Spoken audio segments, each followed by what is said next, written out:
A Study in Scarlet. Chapter 2. The Science of Deduction.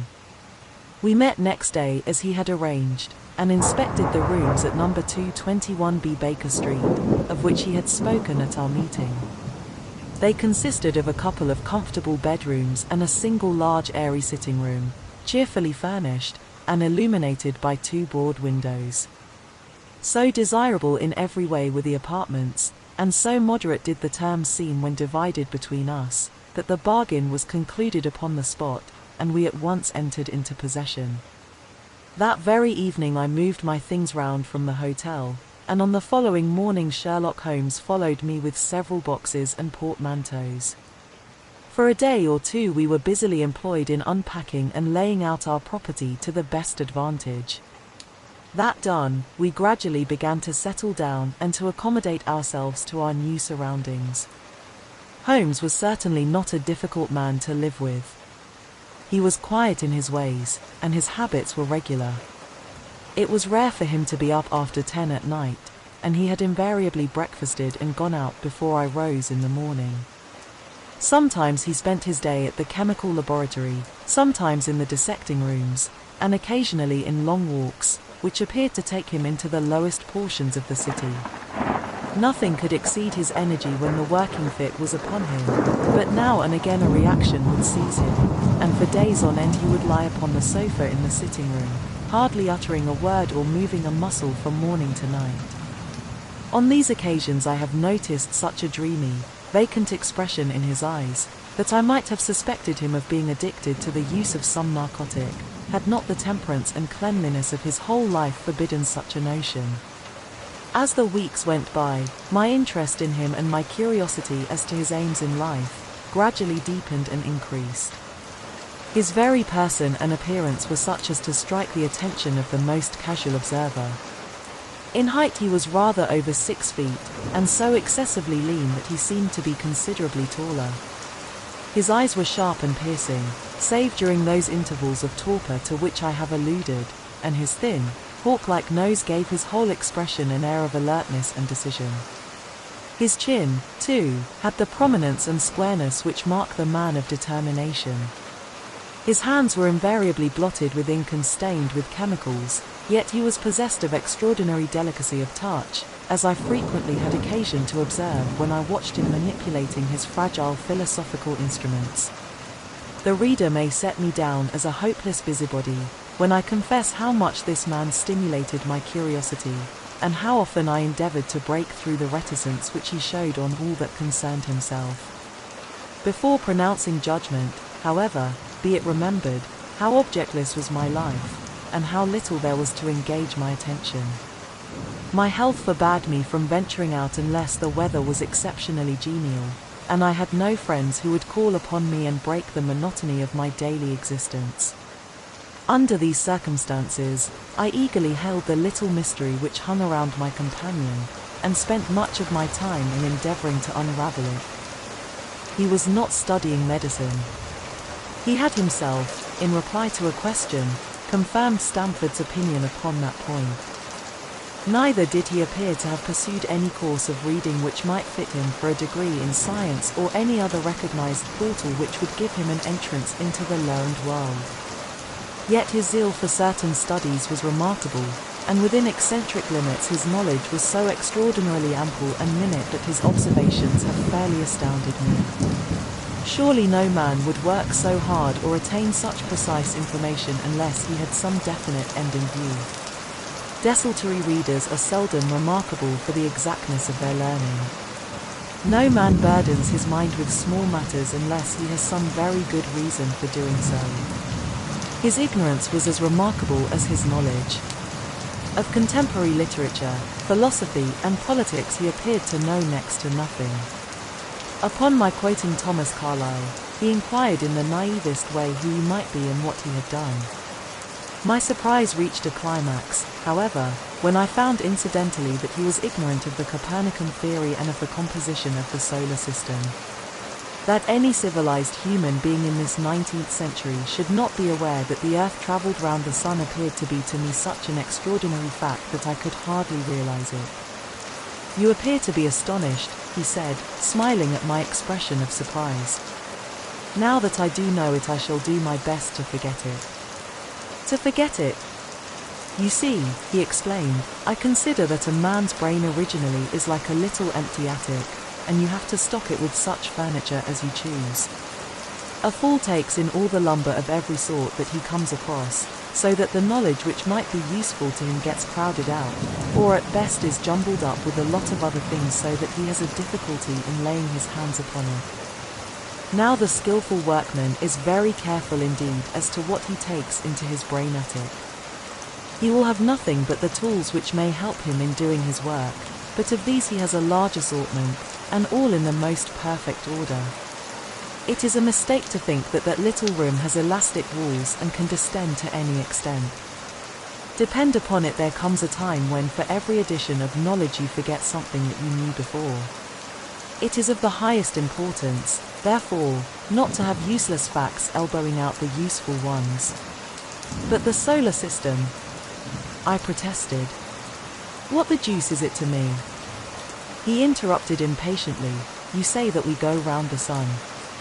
If we went round the moon it would not make a penn'orth of difference to me or to my work. I was on the point of asking him what that work might be, but something in his manner showed me that the question would be an unwelcome one. I pondered over our short conversation, however, and endeavored to draw my deductions from it. He said that he would acquire no knowledge which did not bear upon his object. Therefore all the knowledge which he possessed was such as would be useful to him. I enumerated in my own mind all the various points upon which he had shown me that he was exceptionally well informed. I even took a pencil and jotted them down. I could not help smiling at the document when I had completed it. It ran in this way. Sherlock Holmes, his limits. 1. Knowledge of literature. Nil. 2. Philosophy. Nil. 3. Astronomy.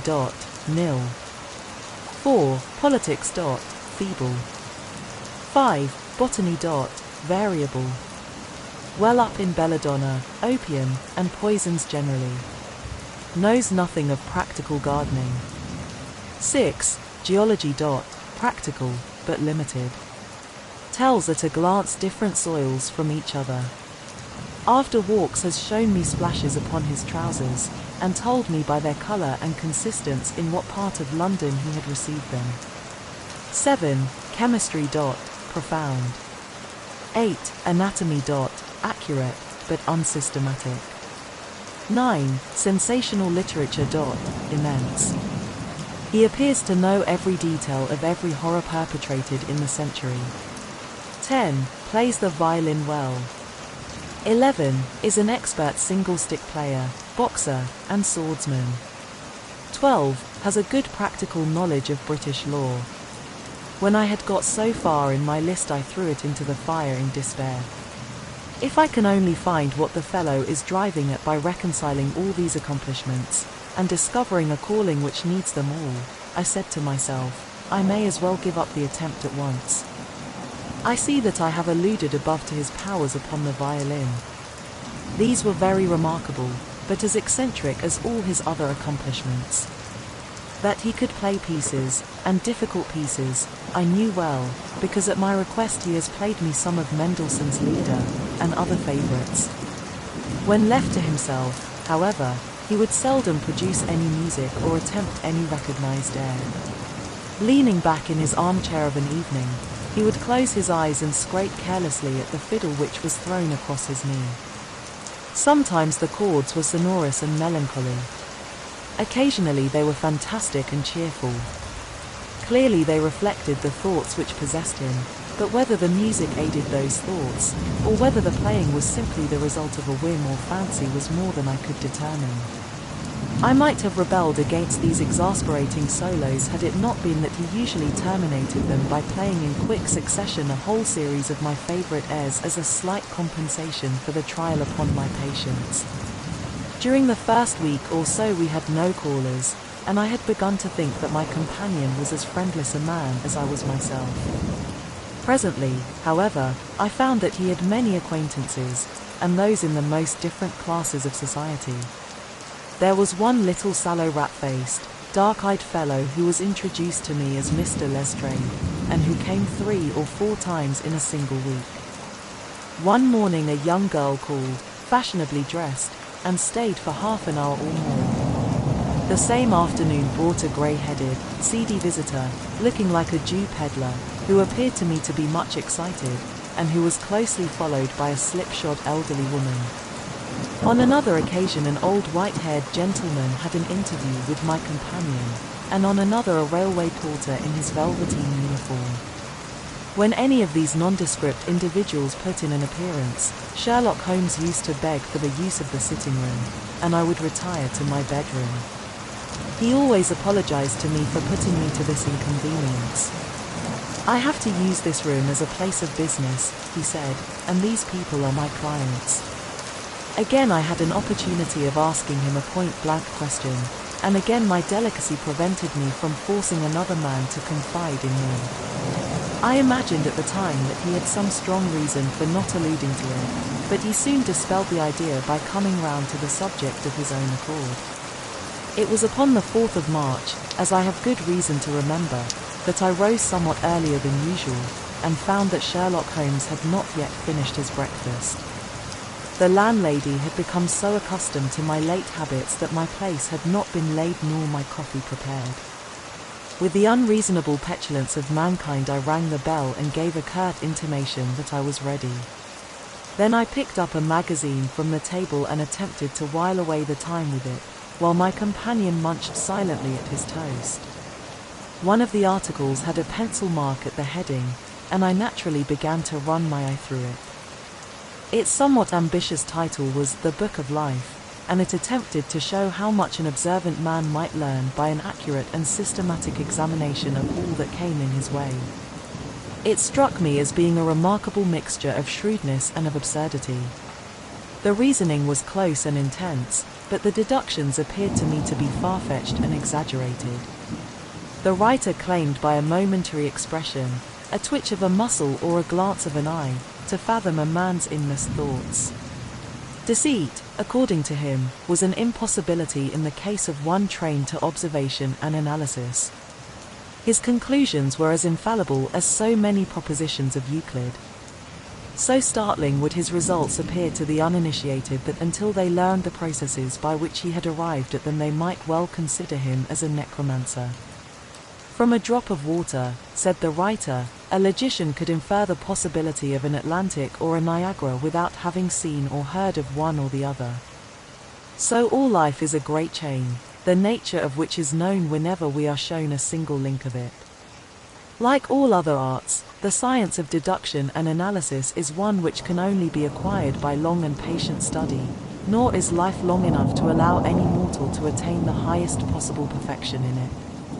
Before turning to those moral and mental aspects of the matter which present the greatest difficulties, let the inquirer begin by mastering more elementary problems.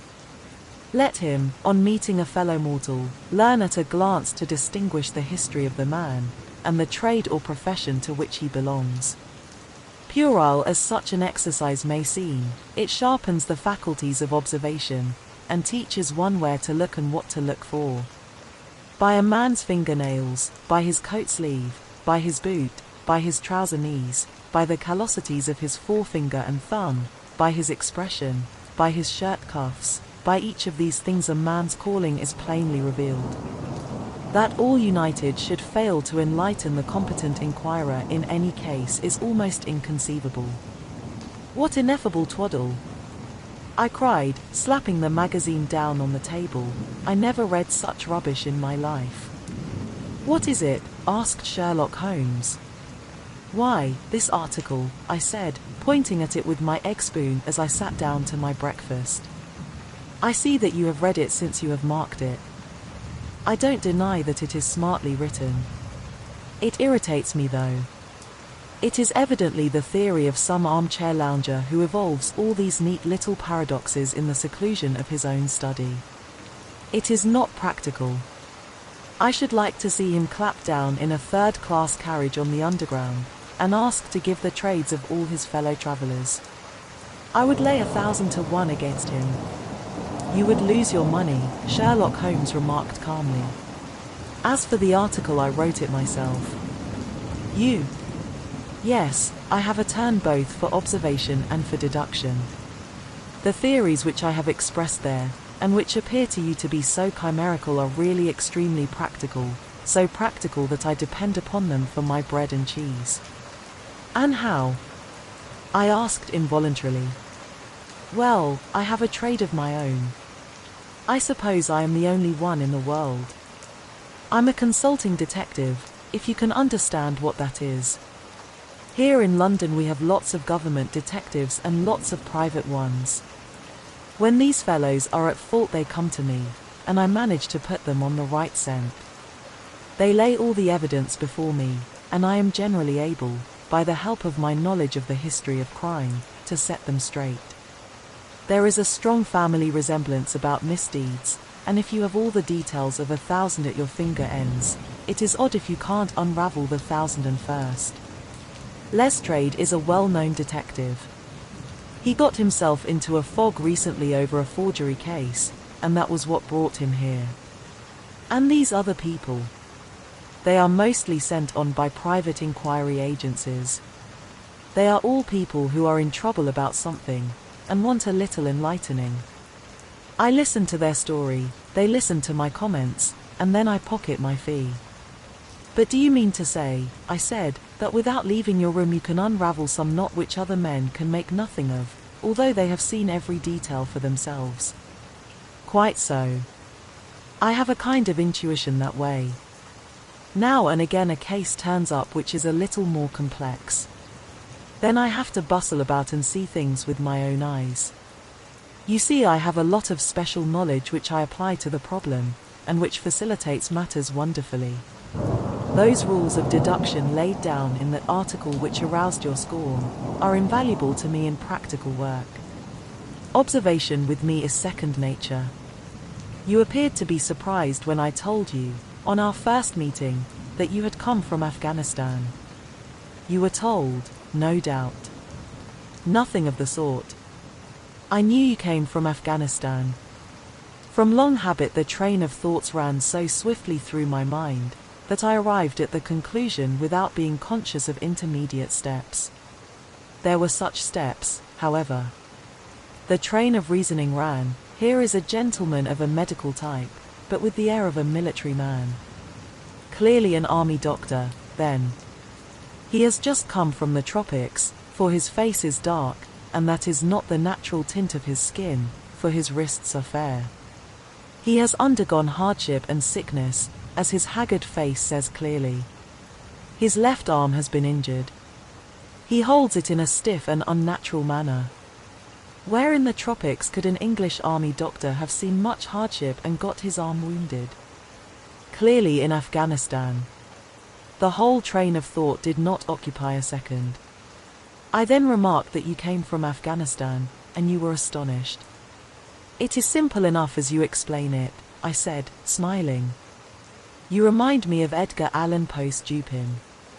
I had no idea that such individuals did exist outside of stories. Sherlock Holmes rose and lit his pipe.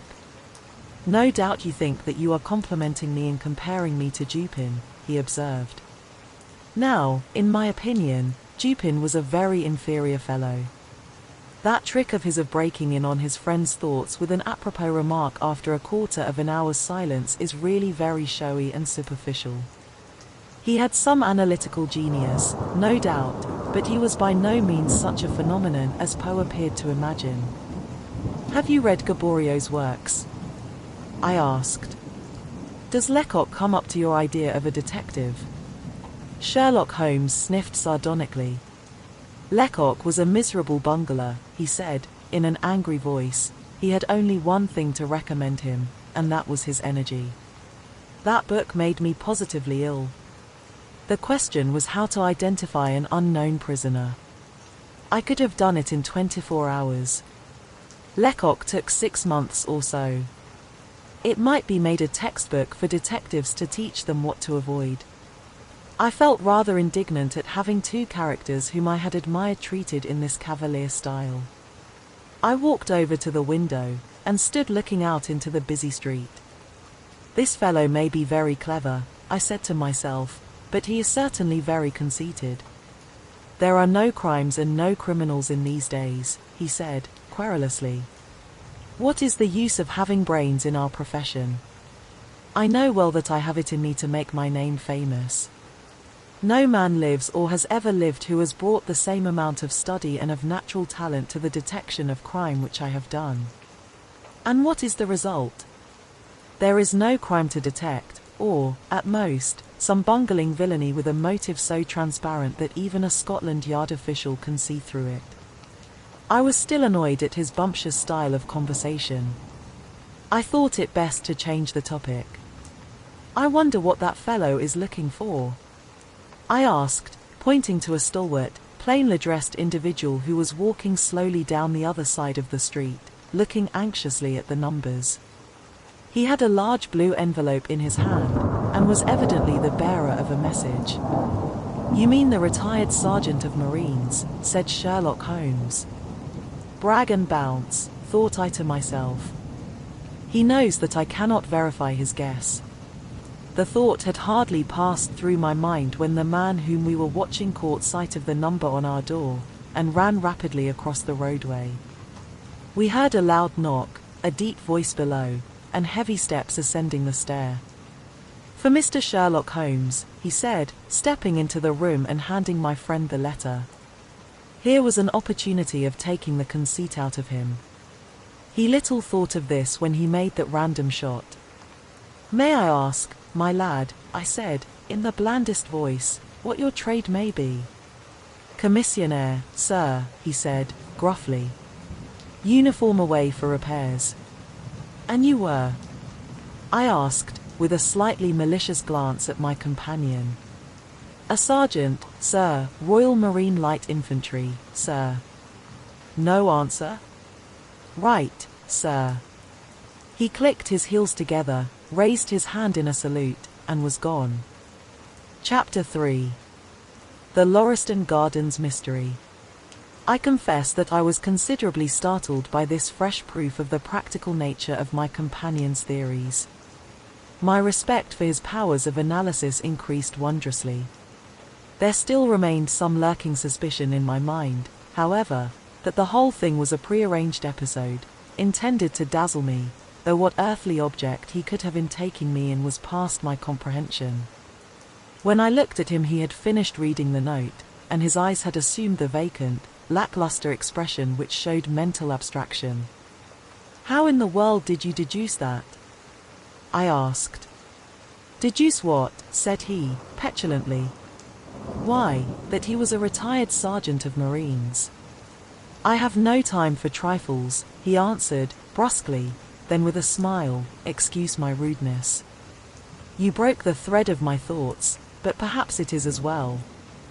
So you actually were not able to see that that man was a sergeant of Marines? No, indeed. It was easier to know it than to explain why I knew it.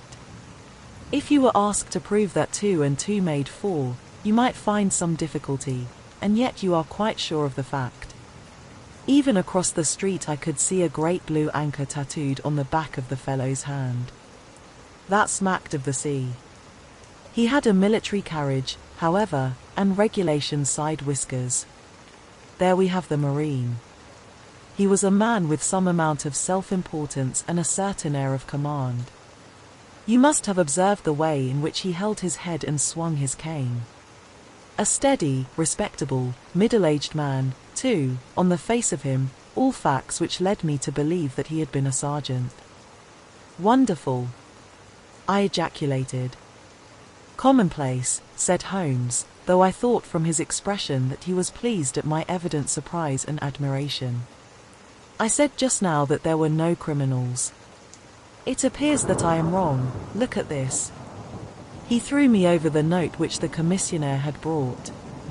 Why, I cried, as I cast my eye over it, this is terrible. It does seem to be a little out of the common, he remarked, calmly. Would you mind reading it to me aloud? This is the letter which I read to him. My dear Mr. Sherlock Holmes, there has been a bad business during the night at 3 Lauriston Gardens, off the Brixton Road. Our man on the beat saw a light there about 2 in the morning, and as the house was an empty one, suspected that something was amiss. He found the door open, and in the front room, which is bare of furniture, discovered the body of a gentleman, well dressed, and having cards in his pocket bearing the name of Enoch J. Drebber, Cleveland, Ohio, USA. There had been no robbery, nor is there any evidence as to how the man met his death. There are marks of blood in the room, but there is no wound upon his person.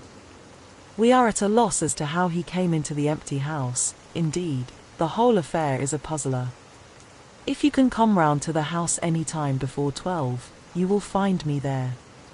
I have left everything in statu quo until I hear from you. If you are unable to come, I shall give you fuller details, and would esteem it a great kindness if you would favour me with your opinion. Yours faithfully, Tobias Gregson. Gregson is the smartest of the Scotland Yarders, my friend remarked. He and Lestrade are the pick of a bad lot. They are both quick and energetic, but conventional, shockingly so. They have their knives into one another, too. They are as jealous as a pair of professional beauties. There will be some fun over this case if they are both put upon the scent. I was amazed at the calm way in which he rippled on. Surely there is not a moment to be lost, I cried. Shall I go and order you a cab? I'm not sure about whether I shall go. I am the most incurably lazy devil that ever stood in shoe leather, that is, when the fit is on me, for I can be spry enough at times. Why, it is just such a chance as you have been longing for. My dear fellow, what does it matter to me? Supposing I unravel the whole matter, you may be sure that Gregson, Lestrade, and company will pocket all the credit. That comes of being an unofficial personage. But he begs you to help him. Yes. He knows that I am his superior, and acknowledges it to me, but he would cut his tongue out before he would own it to any third person. However, we may as well go and have a look. I shall work it out on my own hook. I may have a laugh at them if I have nothing else. Come on. He hustled on his overcoat, and bustled about in a way that showed that an energetic fit had superseded the apathetic one. Get your hat, he said. You wish me to come? Yes, if you have nothing better to do. A minute later we were both in a hansom, driving furiously for the Brixton Road. It was a foggy, cloudy morning, and a dun-coloured veil hung over the housetops, looking like the reflection of the mud-coloured streets beneath. My companion was in the best of spirits, and prattled away about Cremona fiddles, and the difference between a Stradivarius and an Amati. As for myself, I was silent, for the dull weather and the melancholy business upon which we were engaged depressed my spirits. You don't seem to give much thought to the matter in hand, I said at last, interrupting Holmes' musical disquisition. No data yet, he answered. It is a capital mistake to theorize before you have all the evidence.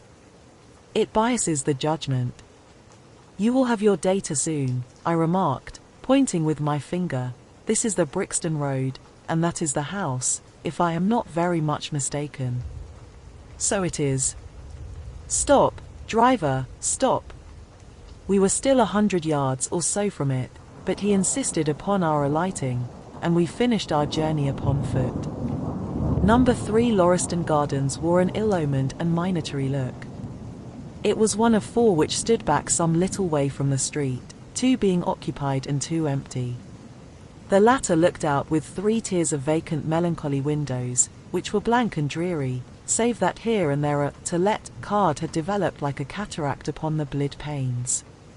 A small garden sprinkled over with a scattered eruption of sickly plants separated each of these houses from the street, and was traversed by a narrow pathway, yellowish in colour, and consisting apparently of a mixture of clay and of gravel. The whole place was very sloppy from the rain which had fallen through the night. The garden was bounded by a 3-foot brick wall with a fringe of wood rails upon the top, and against this wall was leaning a stalwart police constable, surrounded by a small knot of loafers, who craned their necks and strained their eyes in the vain hope of catching some glimpse of the proceedings within. I had imagined that Sherlock Holmes would at once have hurried into the house and plunged into a study of the mystery. Nothing appeared to be further from his intention. With an air of nonchalance which, under the circumstances, seemed to me to border upon affectation, he lounged up and down the pavement, and gazed vacantly at the ground, the sky, the opposite houses and the line of railings. Having finished his scrutiny, he proceeded slowly down the path, or rather down the fringe of grass which flanked the path, keeping his eyes riveted upon the ground. Twice he stopped, and once I saw him smile, and heard him utter an exclamation of satisfaction. There were many marks of footsteps upon the wet clay soil, but since the police had been coming and going over it, I was unable to see how my companion could hope to learn anything from it. Still, I had had such extraordinary evidence of the quickness of his perceptive faculties, that I had no doubt that he could see a great deal which was hidden from me. At the door of the house we were met by a tall, white-faced, flaxen-haired man, with a notebook in his hand, who rushed forward and wrung my companion's hand with effusion. "It is indeed kind of you to come," he said. "I have had everything left untouched." "Except that," my friend answered, pointing at the pathway. "If a herd of buffaloes had passed along there could not be a greater mess." "No doubt, however, you had drawn your own conclusions, Gregson, before you permitted this." "I have had so much to do inside the house," the detective said evasively. "My colleague, Mr. Lestrade, is here. I had relied upon him to look after this." Holmes glanced at me and raised his eyebrows sardonically. "With two such men as yourself and Lestrade upon the ground, there will not be much for a third party to find out," he said. Gregson rubbed his hands in a self-satisfied way. "I think we have done all that can be done," he answered. "It's a queer case though, and I knew your taste for such things." "You did not come here in a cab?" asked Sherlock Holmes. "No, sir." "Nor Lestrade?" "No, sir." "Then let us go and look at the room." With which inconsequent remark he strode on into the house, followed by Gregson, whose features expressed his astonishment. A short passage, bare-planked and dusty, led to the kitchen and offices.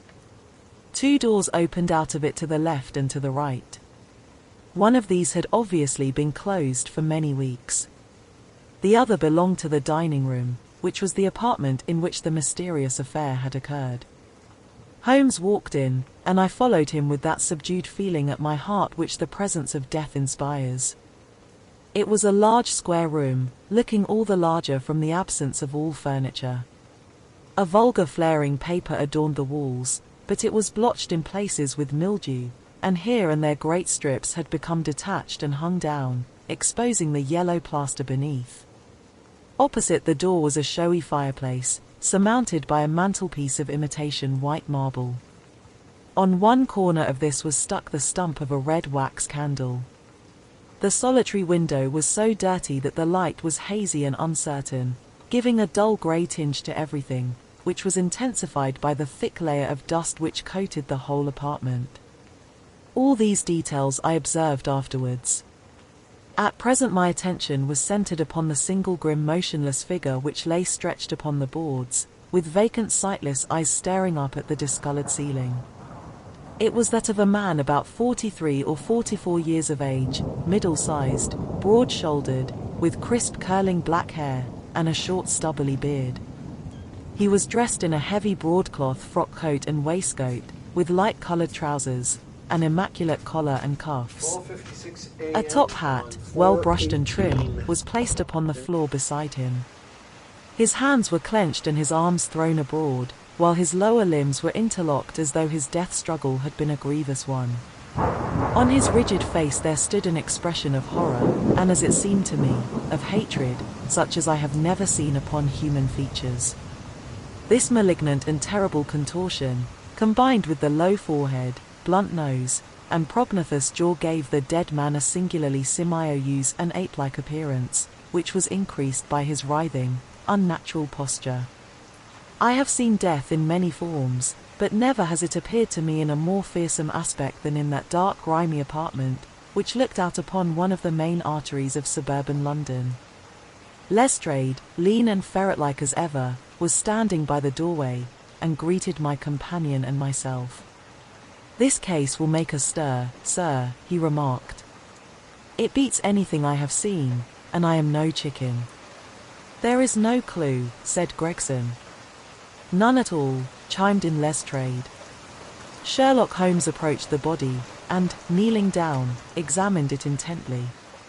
"You are sure that there is no wound?" he asked, pointing to numerous gouts and splashes of blood which lay all round. "Positive," cried both detectives. "Then, of course, this blood belongs to a second individual, presumably the murderer, if murder has been committed. It reminds me of the circumstances attendant on the death of Van Jansen, in Utrecht, in the year 34. Do you remember the case, Gregson?" "No, sir." "Read it up, you really should. There is nothing new under the sun. It has all been done before." As he spoke, his nimble fingers were flying here, there, and everywhere, feeling, pressing, unbuttoning, examining, while his eyes wore the same faraway expression which I have already remarked upon. So swiftly was the examination made, that one would hardly have guessed the minuteness with which it was conducted. Finally, he sniffed the dead man's lips, and then glanced at the soles of his patent leather boots. "He has not been moved at all?" he asked. "No more than was necessary for the purposes of our examination." "You can take him to the mortuary now," he said. "There is nothing more to be learned." Gregson had a stretcher and 4 men at hand. At his call they entered the room, and the stranger was lifted and carried out. As they raised him, a ring tinkled down and rolled across the floor. Lestrade grabbed it up and stared at it with mystified eyes. "There's been a woman here," he cried. "It's a woman's wedding ring." He held it out, as he spoke, upon the palm of his hand. We all gathered round him and gazed at it. There could be no doubt that the circlet of plain gold had once adorned the finger of a bride. "This complicates matters," said Gregson. "Heaven knows, they were complicated enough before." "You're sure it doesn't simplify them," observed Holmes. "There's nothing to be learned by staring at it." "What did you find in his pockets?" "We have it all here," said Gregson, pointing to a litter of objects upon one of the bottom steps of the stairs. "A gold watch, number 97163, by Barraud, of London. Gold Albert chain, very heavy and solid. Gold ring, with Masonic device. Gold pin, bulldog's head, with rubies as eyes. Russian leather card case, with cards of Enoch J. Drebber of Cleveland, corresponding with the E.J.D. upon the linen. No purse, but loose money to the extent of £7.13. Pocket edition of Boccaccio's Decameron, with name of Joseph Stangerson upon the flyleaf. 2 letters, one addressed to E.J. Drebber and one to Joseph Stangerson. At what address? American Exchange, Strand, to be left till called for. They are both from the Guion Steamship Company, and refer to the sailing of their boats from Liverpool. It is clear that this unfortunate man was about to return to New York. Have you made any inquiries as to this man, Stangerson? I did it at once, sir, said Gregson. I have had advertisements sent to all the newspapers, and one of my men has gone to the American Exchange, but he has not returned yet. Have you sent to Cleveland? We telegraphed this morning. How did you word your inquiries? We simply detailed the circumstances, and said that we should be glad of any information which could help us. You did not ask for particulars on any point which appeared to you to be crucial. I asked about Stangerson. Nothing else? Is there no circumstance on which this whole case appears to hinge? Will you not telegraph again? I have said all I have to say, said Gregson, in an offended voice. Sherlock Holmes chuckled to himself, and appeared to be about to make some remark, when Lestrade, who had been in the front room while we were holding this conversation in the hall, reappeared upon the scene, rubbing his hands in a pompous and self-satisfied manner. Mr. Gregson, he said, I have just made a discovery of the highest importance, and one which would have been overlooked had I not made a careful examination of the walls. The little man's eyes sparkled as he spoke, and he was evidently in a state of suppressed exultation at having scored a point against his colleague. Come here, he said, bustling back into the room, the atmosphere of which felt clearer since the removal of its ghastly inmate. Now, stand there. He struck a match on his boot and held it up against the wall. Look at that, he said, triumphantly. I have remarked that the paper had fallen away in parts. In this particular corner of the room a large piece had peeled off, leaving a yellow square of coarse plastering. Across this bare space there was scrawled in blood-red letters a single word. Rash. What do you think of that? Cried the detective, with the air of a showman exhibiting his show. This was overlooked because it was in the darkest corner of the room, and no one thought of looking there. The murderer has written it with his or her own blood. See this smear where it has trickled down the wall. That disposes of the idea of suicide anyhow. Why was that corner chosen to write it on? I will tell you. See that candle on the mantelpiece. It was lit at the time, and if it was lit this corner would be the brightest instead of the darkest portion of the wall. And what does it mean now that you have found it? Asked Gregson in a depreciatory voice. Mean? Why, it means that the writer was going to put the female name Rachel, but was disturbed before he or she had time to finish. You mark my words, when this case comes to be cleared up you will find that a woman named Rachel has something to do with it. It's all very well for you to laugh, Mr. Sherlock Holmes. You may be very smart and clever, but the old hound is the best, when all is said and done. I really beg your pardon, said my companion, who had ruffled the little man's temper by bursting into an explosion of laughter. You certainly have the credit of being the first of us to find this out, and, as you say, it bears every mark of having been written by the other participant in last night's mystery.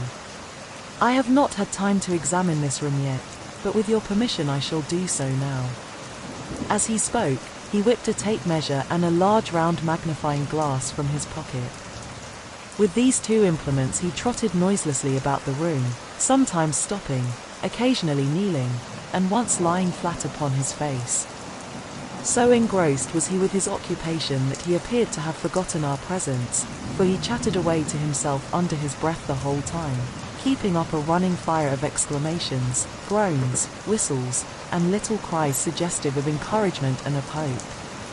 As I watched him I was irresistibly reminded of a pure-blooded well-trained foxhound as it dashes backwards and forwards through the covert, whining in its eagerness, until it comes across the lost scent. For 20 minutes or more he continued his researches, measuring with the most exact care the distance between marks which were entirely invisible to me, and occasionally applying his tape to the walls in an equally incomprehensible manner. In one place he gathered up very carefully a little pile of grey dust from the floor, and packed it away in an envelope. Finally, he examined with his glass the word upon the wall, going over every letter of it with the most minute exactness. This done, he appeared to be satisfied, for he replaced his tape and his glass in his pocket. They say that genius is an infinite capacity for taking pains, he remarked with a smile. It's a very bad definition, but it does apply to detective work. Gregson and Lestrade had watched the maneuvers of their amateur companion with considerable curiosity and some contempt. They evidently failed to appreciate the fact, which I had begun to realize, that Sherlock Holmes' smallest actions were all directed towards some definite and practical end. What do you think of it, sir? They both asked. It would be robbing you of the credit of the case if I was to presume to help you, remarked my friend. You are doing so well now that it would be a pity for anyone to interfere. There was a world of sarcasm in his voice as he spoke. If you will let me know how your investigations go, he continued, I shall be happy to give you any help I can. In the meantime, I should like to speak to the constable who found the body. Can you give me his name and address? Lestrade glanced at his notebook. John Rance, he said. He is off duty now. You will find him at 46 Audley Court, Kennington Park Gate. Holmes took a note of the address. Come along, Doctor, he said, we shall go and look him up. I'll tell you one thing which may help you in the case, he continued, turning to the two detectives. There has been murder done, and the murderer was a man. He was more than 6 feet high, was in the prime of life, had small feet for his height, wore coarse, square-toed boots and smoked a Trichinopoly cigar. He came here with his victim in a four-wheeled cab, which was drawn by a horse with 3 old shoes and 1 new one on his off foreleg. In all probability the murderer had a florid face, and the fingernails of his right hand were remarkably long. These are only a few indications, but they may assist you. Lestrade and Gregson glanced at each other with an incredulous smile. If this man was murdered, how was it done? Asked the former. Poison, said Sherlock Holmes curtly, and strode off. One other thing, Lestrade, he added, turning round at the door, rash, is the German for revenge, so don't lose your time looking for Miss Rachel. With which Parthian shot he walked away, leaving the two rivals open-mouthed behind him. Chapter 4. What John Rance had to tell. It was 1 o'clock when we left number 3, Lauriston Gardens. Sherlock Holmes led me to the nearest telegraph office, whence he dispatched a long telegram. He then hailed a cab, and ordered the driver to take us to the address given us by Lestrade. There is nothing like first-hand evidence, he remarked. As a matter of fact, my mind is entirely made up upon the case, but still we may as well learn all that is to be learned. You amaze me, Holmes, said I. Surely you are not as sure as you pretend to be of all those particulars which you gave. There's no room for a mistake, he answered. The very first thing which I observed on arriving there was that a cab had made 2 ruts with its wheels close to the curb. Now, up to last night, we have had no rain for a week, so that those wheels which left such a deep impression must have been there during the night. There were the marks of the horse's hoofs, too, the outline of one of which was far more clearly cut than that of the other 3, showing that that was a new shoe. Since the cab was there after the rain began, and was not there at any time during the morning, I have Gregson's word for that, it follows that it must have been there during the night, and, therefore, that it brought those 2 individuals to the house. That seems simple enough, said I, but how about the other man's height? Why, the height of a man, in 9 cases out of 10, can be told from the length of his stride. It is a simple calculation enough, though there is no use my boring you with figures. I had this fellow's stride both on the clay outside and on the dust within. Then I had a way of checking my calculation. When a man writes on a wall, his instinct leads him to write about the level of his own eyes. Now that writing was just over 6 feet from the ground. It was child's play. And his age? I asked. Well, if a man can stride 4½ feet without the smallest effort, he can't be quite in the sere and yellow. That was the breadth of a puddle on the garden walk which he had evidently walked across. Patent leather boots had gone round, and square toes had hopped over. There is no mystery about it at all.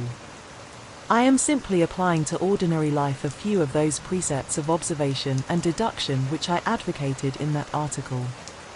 Is there anything else that puzzles you? The fingernails and the Trichinopoly, I suggested. The writing on the wall was done with a man's forefinger dipped in blood. My glass allowed me to observe that the plaster was slightly scratched in doing it, which would not have been the case if the man's nail had been trimmed. I gathered up some scattered ash from the floor. It was dark in color and flaky, such an ash as is only made by a trichinopoly. I have made a special study of cigar ashes. In fact, I have written a monograph upon the subject. I flatter myself that I can distinguish at a glance the ash of any known brand, either of cigar or of tobacco. It is just in such details that the skilled detective differs from the Gregson and Lestrade type. And the florid face? I asked. Ah, that was a more daring shot, though I have no doubt that I was right. You must not ask me that at the present state of the affair. I passed my hand over my brow. My head is in a whirl, I remarked. The more one thinks of it, the more mysterious it grows. How came these two men, if there were two men, into an empty house? What has become of the cabman who drove them? How could one man compel another to take poison? Where did the blood come from? What was the object of the murderer, since robbery had no part in it? How came the woman's ring there? Above all, why should the second man write up the German word rash before decamping? I confess that I cannot see any possible way of reconciling all these facts. My companion smiled approvingly. You sum up the difficulties of the situation succinctly and well, he said. There is much that is still obscure, though I have quite made up my mind on the main facts. As to poor Lestrade's discovery, it was simply a blind intended to put the police upon a wrong track, by suggesting socialism and secret societies. It was not done by a German. The A, if you noticed, was printed somewhat after the German fashion. Now, a real German invariably prints in the Latin character, so that we may safely say that this was not written by one, but by a clumsy imitator who overdid his part. It was simply a ruse to divert inquiry into a wrong channel. I'm not going to tell you much more of the case, Doctor. You know a conjurer gets no credit when once he has explained his trick, and if I show you too much of my method of working, you will come to the conclusion that I am a very ordinary individual after all. I shall never do that, I answered. You have brought detection as near an exact science as it ever will be brought in this world. My companion flushed up with pleasure at my words, and the earnest way in which I uttered them. I had already observed that he was as sensitive to flattery on the score of his art as any girl could be of her beauty. I'll tell you one other thing, he said. Patent Leathers and Squaretoes came in the same cab, and they walked down the pathway together as friendly as possible, arm in arm, in all probability. When they got inside they walked up and down the room, or rather, Patent Leathers stood still while Squaretoes walked up and down. I could read all that in the dust, and I could read that as he walked he grew more and more excited. That is shown by the increased length of his strides. He was talking all the while, and working himself up, no doubt, into a fury. Then the tragedy occurred. I've told you all I know myself now, for the rest is mere surmise and conjecture. We have a good working basis, however, on which to start. We must hurry up, for I want to go to Halley's concert to hear Norman Neruda this afternoon. This conversation had occurred while our cab had been threading its way through a long succession of dingy streets and dreary byways. In the dingiest and dreariest of them our driver suddenly came to a stand. That's Audley Court in there, he said, pointing to a narrow slit in the line of dead-coloured brick. You'll find me here when you come back. Audley Court was not an attractive locality. The narrow passage led us into a quadrangle paved with flags and lined by sordid dwellings. We picked our way among groups of dirty children, and through lines of discoloured linen, until we came to number 46, the door of which was decorated with a small slip of brass on which the name Rance was engraved. On inquiry we found that the constable was in bed, and we were shown into a little front parlour to await his coming. He appeared presently, looking a little irritable at being disturbed in his slumbers. I made my report at the office, he said. Holmes took a half-sovereign from his pocket and played with it pensively. We thought that we should like to hear it all from your own lips, he said. I shall be most happy to tell you anything I can, the constable answered with his eyes upon the little golden disc. Just let us hear it all in your own way as it occurred. Rance sat down on the horsehair sofa and knitted his brows as though determined not to omit anything in his narrative. I'll tell it ye from the beginning, he said. My time is from 10 at night to 6 in the morning. At 11 there was a fight at the White Hart, but bar that all was quiet enough on the beat. At 1 o'clock it began to rain, and I met Harry Mutcher, him who has the Holland Grove beat, and we stood together at the corner of Henrietta Street talking. Presently, maybe about 2 or a little after, I thought I would take a look round and see that all was right down the Brixton Road. It was precious dirty and lonely. Not a soul did I meet all the way down, though a cab or two went past me. I was a-strolling down, thinking between ourselves how uncommon handy a 4 of gin hot would be, when suddenly the glint of a light caught my eye in the window of that same house. Now, I knew that them 2 houses in Lauriston Gardens was empty on account of him that owns them who won't have the drains seen to, though the very last tenant what lived in one of them died o' typhoid fever. I was knocked all in a heap therefore at seeing a light in the window, and I suspected as something was wrong. When I got to the door, you stopped, and then walked back to the garden gate, my companion interrupted. What did you do that for? Rance gave a violent jump, and stared at Sherlock Holmes with the utmost amazement upon his features. Why, that's true, sir, he said, though how you come to know it, heaven only knows. Ye see, when I got up to the door it was so still and so lonesome, that I thought I'd be none the worse for someone with me. I ain't afeard of anything on this side o' the grave, but I thought that maybe it was him that died o' the typhoid inspecting the drains what killed him. The thought gave me a kind o' turn, and I walked back to the gate to see if I could see Mutcher's lantern, but there wasn't no sign of him nor of anyone else. There was no one in the street. Not a living soul, sir, nor as much as a dog. Then I pulled myself together and went back and pushed the door open. All was quiet inside, so I went into the room where the light was burning. There was a candle flickering on the mantelpiece, a red wax one, and by its light I saw. Yes, I know all that you saw. You walked round the room several times, and you knelt down by the body, and then you walked through and tried the kitchen door, and then... John Rance sprang to his feet with a frightened face and suspicion in his eyes. Where was you hid to see all that? He cried. It seems to me that you knows a deal more than you should. Holmes laughed and threw his card across the table to the constable. Don't get arresting me for the murder, he said. I am one of the hounds and not the wolf. Mr. Gregson or Mr. Lestrade will answer for that. Go on, though. What did you do next? Rance resumed his seat, without however losing his mystified expression. I went back to the gate and sounded my whistle. That brought Mutcher and 2 more to the spot. Was the street empty then? Well, it was, as far as anybody that could be of any good goes. What do you mean? The constable's features broadened into a grin. I've seen many a drunk chap in my time, he said, but never anyone so crying drunk as that cove.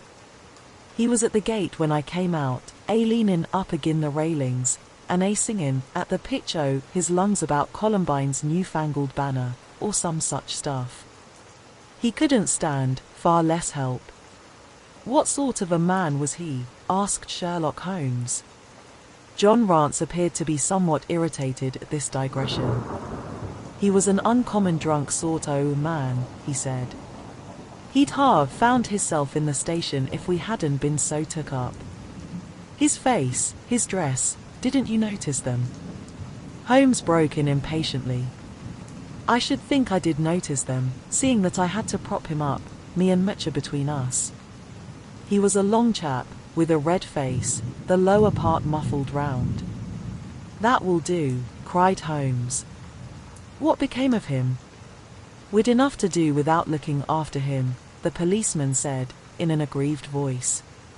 I'll wager he found his way home all right. How was he dressed? A brown overcoat. Had he a whip in his hand? A whip, no. He must have left it behind, muttered my companion. You didn't happen to see or hear a cab after that? No. There's a half-sovereign for you, my companion said, standing up and taking his hat. I am afraid, Rance, that you will never rise in the force. That head of yours should be for use as well as ornament. You might have gained your sergeant's stripes last night. The man whom you held in your hands is the man who holds the clue of this mystery, and whom we are seeking. There is no use of arguing about it now, I tell you that it is so. Come along, Doctor. We started off for the cab together, leaving our informant incredulous, but obviously uncomfortable. The blundering fool, Holmes said, bitterly, as we drove back to our lodgings. Just to think of his having such an incomparable bit of good luck, and not taking advantage of it. I am rather in the dark still. It is true that the description of this man tallies with your idea of the second party in this mystery. But why should he come back to the house after leaving it? That is not the way of criminals. The ring, man, the ring, that was what he came back for. If we have no other way of catching him, we can always bait our line with the ring. I shall have him, Doctor, I'll lay you 2 to 1 that I have him. I must thank you for it all. I might not have gone but for you, and so have missed the finest study I ever came across, a study in Scarlet, eh? Why shouldn't we use a little art jargon?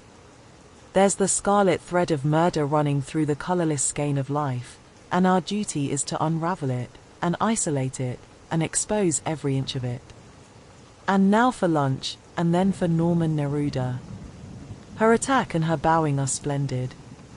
What's that little thing of Chopin's she plays so magnificently? Tra-la-la-lira-lira-lay.